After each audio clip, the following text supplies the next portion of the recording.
Hello. I'm doing an informal monologue to explain why the Protestants and Congregationalists and Baptists and non-denominationalists are wrong when it comes to their version of Bible and what it takes to have a true Christian church. For one thing, the true Christian church had to exist ever since the apostolic era, without any breaks in between. This is backed up by common sense and is also backed up by Matthew 16:18, 19, which says that the church would last from the apostolic era right forward, and that Christ would always be with his church.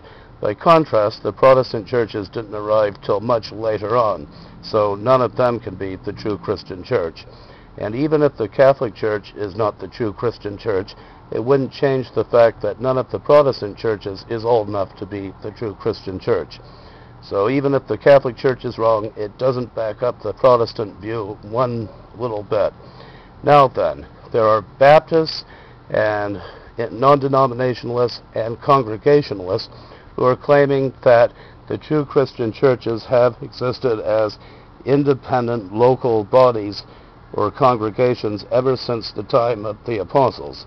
They claim that these congregations have been around ever since that time, where each local congregation can select its own pastor. Now this view is unbiblical because the Bible shows that Christ ordained the apostles and they ordained more clergy, who ordained more clergy, and so on down to the current day. Also, these Baptists and non-denominationalists and Congregationalists claim that all of these local churches since the apostolic era were using the Bible as their authority for Christian theology. Now this cannot be true because the Christians existed before the Bible got written. Back when Christianity started out, all they had were the ancient Hebrew scriptures, and that would eventually become known as the Christian Old Testament, and none of the New Testament books had been written. Thus, the Bible cannot be an authority for Christian theology at the beginning, and there's no reason to assume that the Bible ever did become the only authority for Christian theology.